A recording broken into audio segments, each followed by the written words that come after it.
Thank you very much for this opportunity to address this talk to you about private and public urban transport pricing. Now, when I saw first the title of the workshop, I was saying, okay, I was hesitating, what should I do? And 20 years ago, I studied equity of road pricing, things like that, and okay, after a while, I changed a little bit topic, and I said now, I happened to start working a little bit more on public transportation. I found out that pricing in public transportation was also a problem. And then in the end, he said, it's nice to talk about different ways of what is optimized public transportation, optimized private transportation, but in the end, as I understood, is the political decision that really matters. That's what I so confirmed here. And so, okay, let's try to think about how are political decisions taken, and that will be the last part of my talk. Okay. Paris is one of the cities I like. I like to go and work in Paris because there's nice cocktails at the city hall. So, okay. They try to solve congestion in Paris, okay. Cheap public transport was there, and we got this. I don't think in Auckland it's already very, very important in Auckland. Yeah, but except that's a strike. That's not. That's, oh yeah. You can try it, Gardino, at 9 o'clock. It's pretty tough to get into RER. Okay.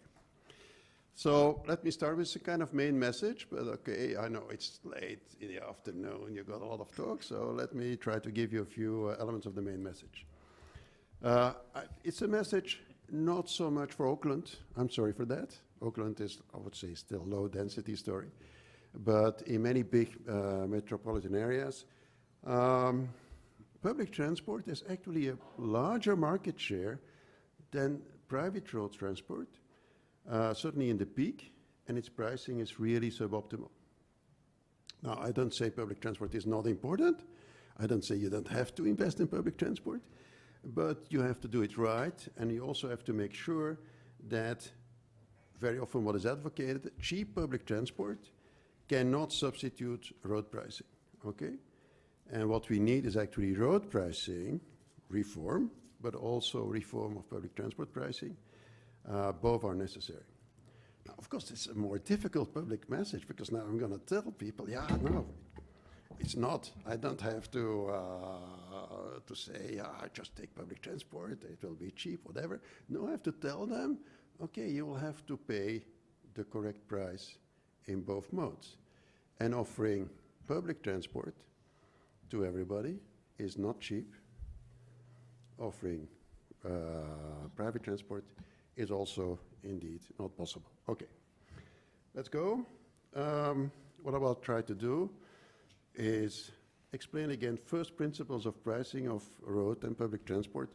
Excuse me for this, because I know you all know these principles very well, but I will focus a little bit more on public transport because I think these things are not that well understood, are not that common, put it this way. They'll try to give some numerical evidence about two cities I like to work, Stockholm and Paris, and then move on to getting political support for a pricing reform and end up with conclusions. Now, I need some help in terms of timing.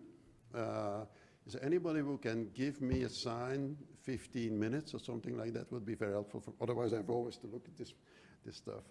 Okay, thank you. Okay, first principles of road pricing. I don't have to spend too much time on that. Everybody knows this. The road toll should, in principle, equal to the marginal cost of car use. And it should be equal then in the cost of additional delay caused by one extra car, plus environmental accident cost generated by this vehicle. I know accident costs are difficult to compute. What is the extra accident cost? Could very well be negative external cost because you add extra vehicles to the flow, could be that you make road safer. Okay.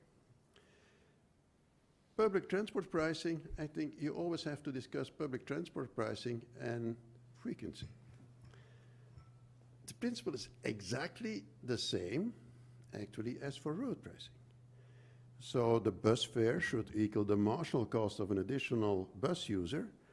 And this marginal external cost of an additional bus user is actually the additional time cost for other users due to mounting or alighting of an extra passenger, plus the additional crowding discomfort cost of an additional bus user. And so let me just emphasize this again. Optimal bus fare, there's a lot of confusion. Optimal bus fare, actually, if the bus is running, there's nobody sitting in the bus, okay. The cost of an extra passenger is 0. If there are already many people in the bus, okay. You're delaying existing passengers in the bus, and you're causing extra crowding, and the crowding can be, of course, first of all, to access I don't know, there was this example, I don't know where, in Beijing, trying to access the metro. But it's also, I think in many cases here, it's actually causing extra congestion within the bus, extra crowding. I can't sit anymore. Whenever I can't sit, I have to stand for half an hour. Normally the value of time or the cost of time will be twice as large. Very important. Together with that, there is a story of optimal frequency. Now you could say optimal frequency is like the optimal number of lanes whenever you discuss roads. So that's in theory, it's just a mirror image. But optimal frequency, you have to say, okay, what are the benefits of an extra bus? The benefits of an extra bus should be in line with the saved waiting cost plus the saved discomfort cost. The saved waiting, so in the peak times, the saved waiting cost will be not that important because you have already high frequency. It will be mainly the saved discomfort cost of being able to sit in the bus, etc. What are the costs of a bus? Is extra congestion delay for other road users in the case of a bus. Okay, you cause other road users, could be other buses. I think you have bus lanes. It could be that in Auckland, whenever you add a bus, you delay the other buses. Plus, of course, the rental cost, plus operation cost of one bus, plus external environmental and accident cost of a bus. Now, I think Johan, we had a small discussion during the conference about, so imagine that people say, let's imagine that we put an electric bus. An electric bus saves a little bit of environmental cost, but imagine it's twice as expensive. And I thought, because in my own town, they do put buses that are twice or 3 times as expensive as regular buses. The consequence is that, in theory, you should have much, let's say, the frequency should go down of the bus network. So you have to be careful whenever you go for very expensive buses, very clean buses, and if they do much more than compensate the damage cost in terms of the environment, it means that ideally you should reduce the frequency of the bus. So there's a consequence of that. You have to try to put things together. Now, in most cases, what we do is something like we don't have road pricing. We only have something like second best pricing of public transport. Very common term. Now, what is this term? The idea is very simple. You still have the same pricing principle, but you do something in addition. What you do is say, okay, whenever I decrease prices of public transport, what I actually can do is get more people out of their car, so I will reduce congestion for cars, and that's an extra benefit. That's correct. But now it gets very, very important how I compute this extra benefit. And I'm afraid there are many, many mistakes in this. Okay. What is, sorry, somebody laughing here. But, so what is the problem there? It's the problem that you have to see whenever I decrease the price of a bus, I will attract more passengers. But the question is, how many of these extra passengers actually are former car users? That's the crucial thing. If all these extra passengers in my bus are former car users, then my second best becomes the first best. It's perfect. I solved everything. And public transport is the solution to everything, except that you still have to finance it. Okay, that's another question. But now, unfortunately, this is not true. Unfortunately, I have to be careful here. It's an empirical question. And in most cases that I've seen, and I'm quoting here a figure 0.15 to 0.35 from a very good source that I cannot cite, because it's coming from a very good government source. And it's something like 0.15 to 0.35. What does it mean? It means that whenever I decrease the price of public transport below what I should charge, the consequence will be that I attract maybe 100 new passengers, but only 15 to 35 come out of cars. Now, what I'm doing is decreasing the price of public transport, but I still have to pay for the public transport. So what I'm doing is giving something almost for free for many people. And of course, these many people will come to the bus, say, okay, I need a minimum of comfort. So you will need to have many more buses, and you get into a system where you have many, many buses, but it does not solve the congestion problem. So I think this problem is important. Okay, let me try to give you 15 minutes already. No. So you use 5. I think I have to speed up my talk. Sorry, I can have another 15 minutes? You may indeed. Okay, I'll try. Thank you. Okay, some numerical evidence. Numerical evidence is, I like very simple models. The first model is a model for Stockholm, we made together with Maria. It's a model for one corridor. It's one corridor entering the city, so that's the main congestion problem in Stockholm. But I like the case study because we can use good price evidence. So there is empirical evidence on what is the effect of road pricing. And if you remember your demand theory, there is some kind of symmetry in these effects, and you can use a symmetrical effect. So you can also use it to get some information about what is the effect of a decrease or an increase in the bus use. Okay. The Paris case is nice, not only because of the nice city, but it's also, it will be a full model. Okay. Stockholm is also a nice city. Yeah, of course, I know. It's also a nice city, but okay. Not as good rains, perhaps. No, okay, don't worry.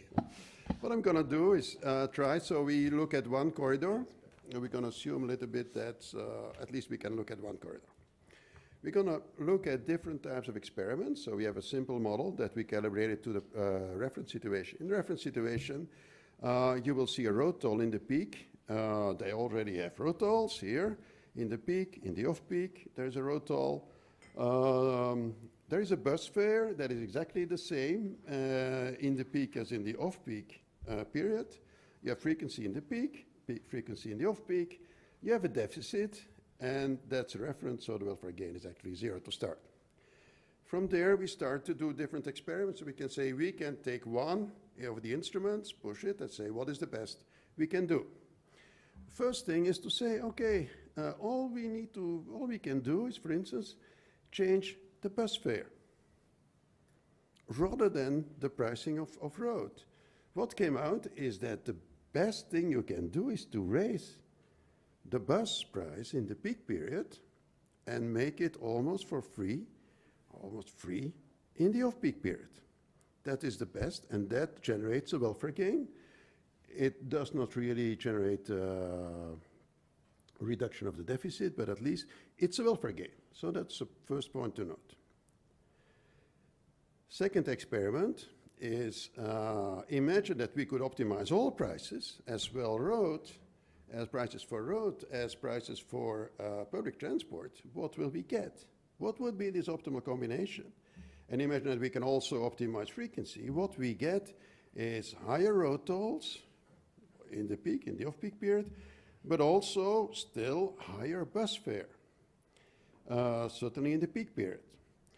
So whenever you introduce road pricing, you may also have to think about higher public transport prices.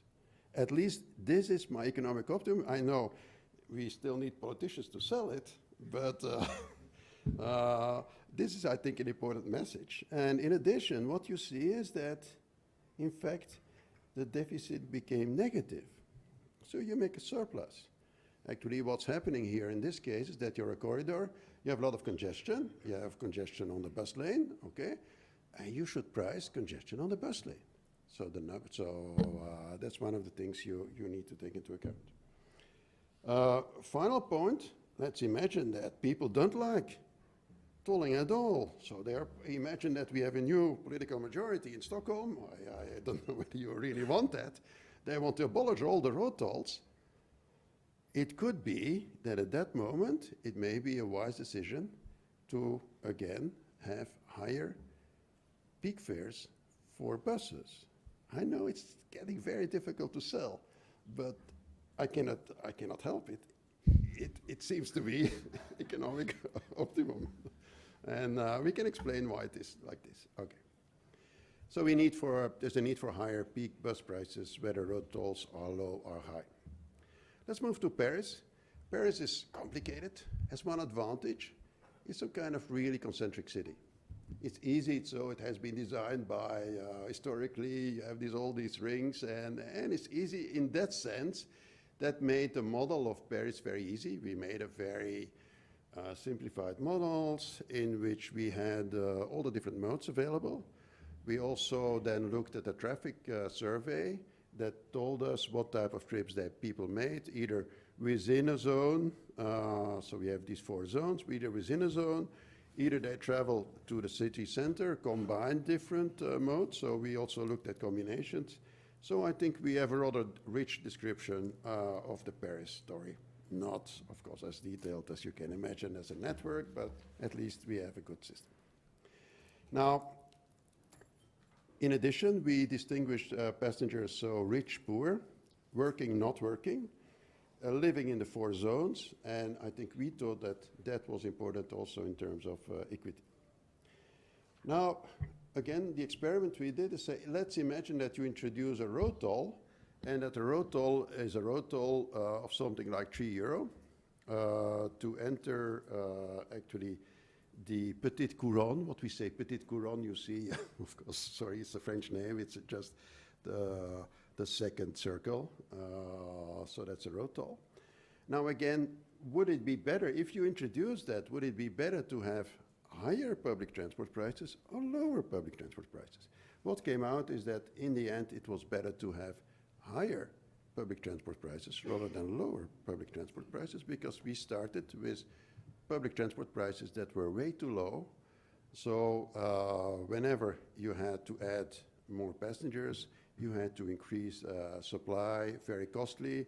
You didn't pay at all the present supply, the present marginal cost. So that was actually the thing to do. So I'm going the other direction. Okay. A few other elements I would like to mention. Actually, Paris introduced a flat monthly pass, so that the price becomes virtually zero. That seems advocated, it's advocated by many people that like public transport. Okay, let's give them a monthly pass. And I know, for instance, in my hometown, a student town, all the students can get a yearly pass for €30. They travel for free on all the buses. I can guarantee you that we became a bus city rather than a cycling city. So it's the last thing to do. London is smarter. If you look at London, they have peak off-price differentiation for public transportation. They have differentiation by zone. All that is actually missing in Paris. Now what we did, we represented congestion in a very simple way, some speed flow relationship, just increasing average cost. If you represent congestion in a much finer way, and that's known as the bottleneck model, and I think Vincent will talk about that tomorrow, it means actually the bottleneck model, imagine everybody wants to arrive at the same moment.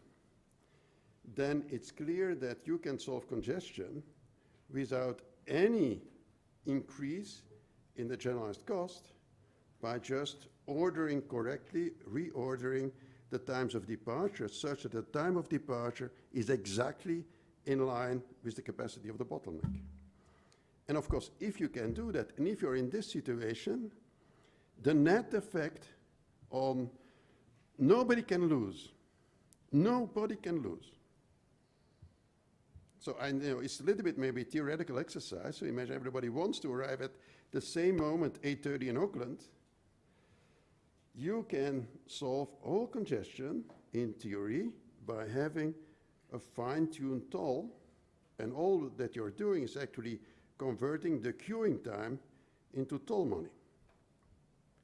And so I think it's something you cannot underestimate in terms of solutions for, in terms of acceptability of road pricing. This holds as well for road as for public transport. Also for public transport, if you have too much congestion for public transport, it's also something you can solve. You can represent it as a bottleneck, and you can, again, with the correct pricing, you can do a lot. So that means I can't read from so far. Thank you, 15. Thank you. Okay. Final point that actually came up a few times, pricing improves locational efficiency. I think you can talk, there is wider economic benefits. So for instance, the supply of public transport relocates economic activity. There's a lot of, I think, empirical evidence for in the case of Paris. Okay.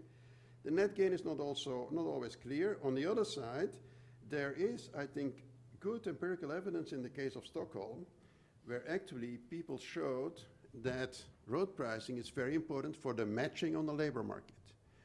Matching on the labor market will become certainly important in the case of Auckland, where you're probably missing, so there's a scarcity of probably very specialized labor. And this element of the better matching on the labor market is, in terms of amount, as important as the total revenue of a toll. So you should really take it on board. What does it mean? It could also, so it means that you have better matching on the labor market. It also means that who will mainly gain from this are the experts. The experts get now, imagine that you have to go from the north to the south. Before it became impossible because there was too much congestion, suddenly you can have this match. And so this matching is something that is not always common in many studies, but it's something not to be underestimated, and there is some empirical evidence coming in more and more studies. More difficult point, of course, we need to have some kind of political support for pricing reform. I'm going to try to address that difficult problem in 3 steps. First step is reforming transport pricing is difficult. Why? Okay. Whenever there is a total welfare gain exists, one can, in theory, okay, economists tell you, you can redistribute whatever there will be via compensation, it will be a win-win for everybody, of course. Now try to organize the win-win. There is an enormous information asymmetry, because whenever you start to say, yes, I will compensate those that are have a high value of time or whatever, everybody is there and just organize a counter, and you just come with your paper and you fill in a questionnaire and you can ask for compensation. The fact that the value of time is very individual specific means that it is practically impossible to organize compensation. So it's something that did strike me whenever I was looking at some of the papers. Everybody claims compensation, and low income may be a poor indicator of welfare loss. Okay, in the end, it's also a political mechanism that decides, okay, that's what we need to study. Let me start with the simplest graph, and I think it's as probably maybe even simpler or as simple as the one of Eve. Okay, and I think you need only a very simple graph where in this case, so it's a little bit, I used to point, can I? Oh, I can point, thank you. Imagine that this is the total number of trips, and we focus on commuting trips. These are the total commuting trips. And people have the choice between actually taking the car, very simple case, take one corridor, you can take the car. This is the car. I can take the car, average cost. This is my marginal social cost in a very simple representation I use here. This curve tells me what is the willingness to pay this.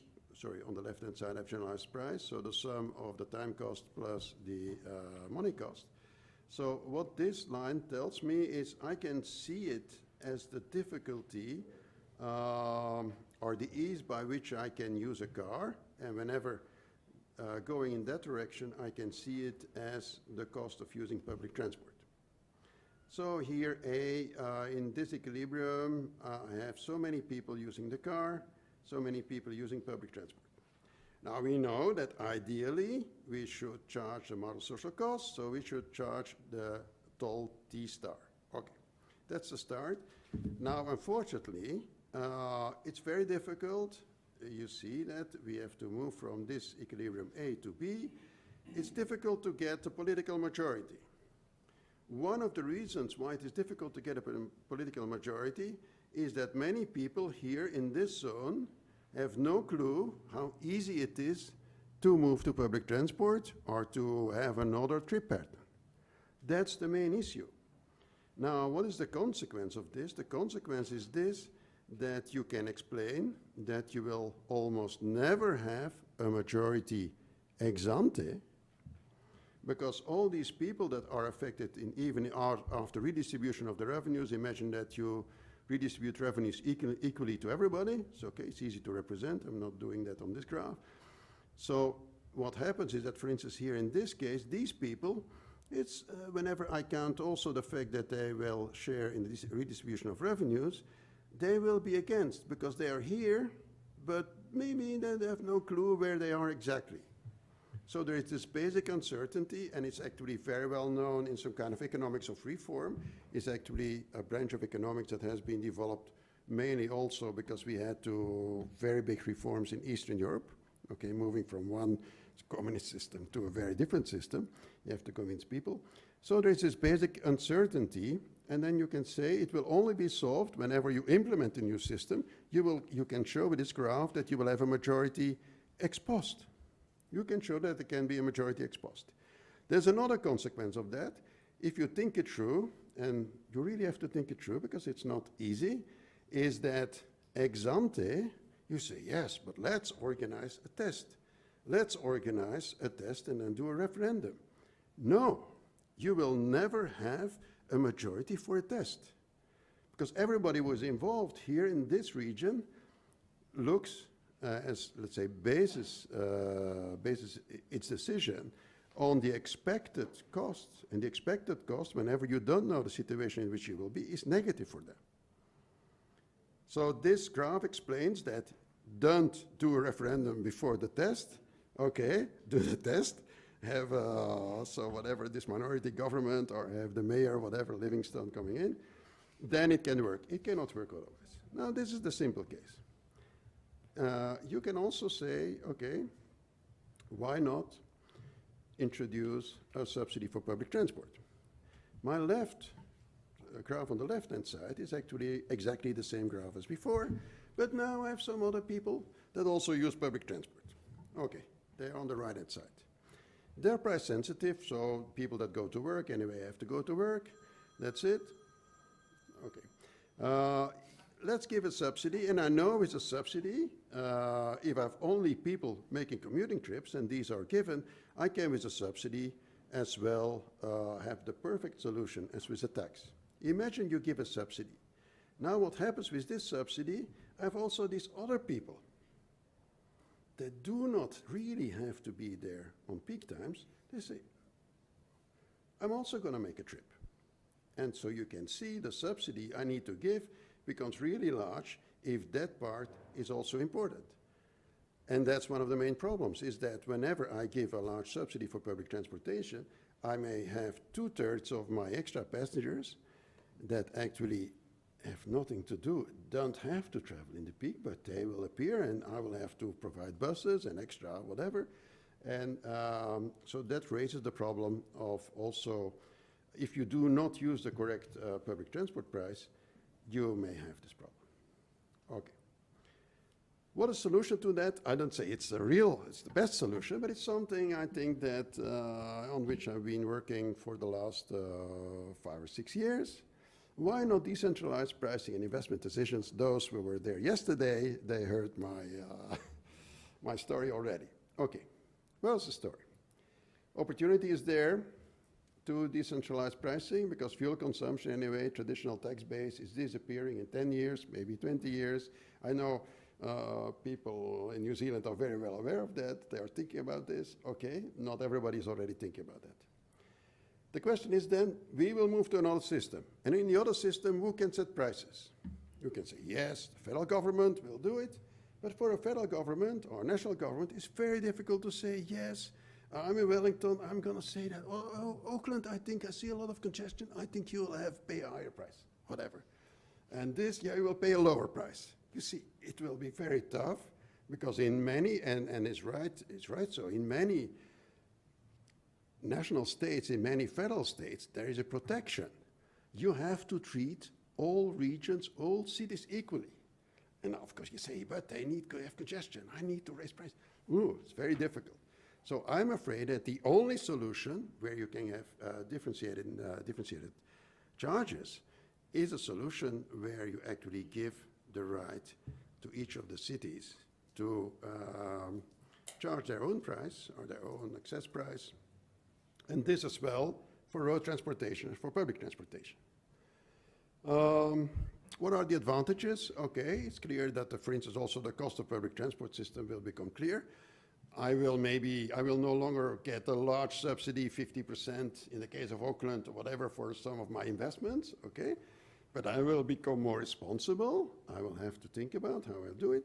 What is the main risk? And the main risk has been, I think, mentioned by Maria, is that, okay, I'm going to exploit all these visitors. I'm going to exploit all these people that come in from other regions, and I'm going to charge them, okay? Even if I have to charge the same price to everybody, there's an opportunity to get extra money out of the transport system and use it to decrease other taxes.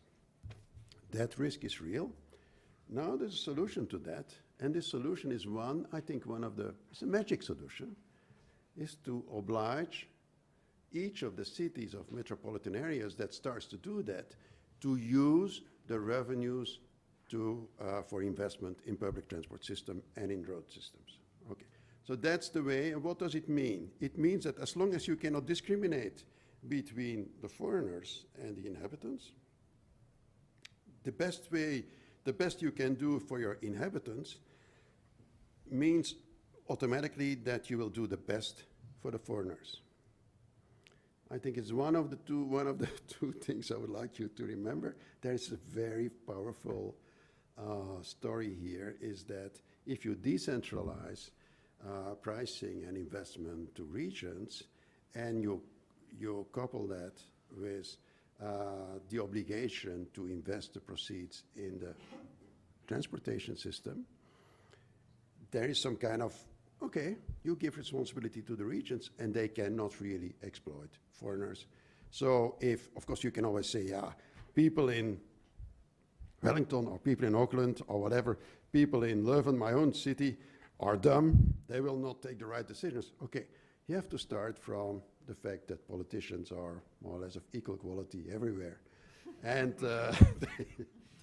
that's of course good quality everywhere, and we need to control them, have them controlled by the citizens. That's a democratic system, and I think that really makes sense.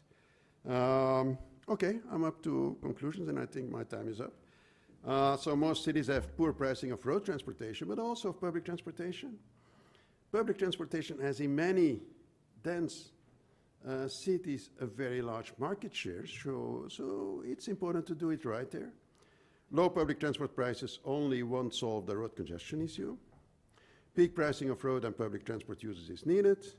Obviously, this is a difficult political message, but we have some experts in the room that can tell us and can tell us how to do it. And making cities responsible for pricing, I think, can make it easier. I thank you.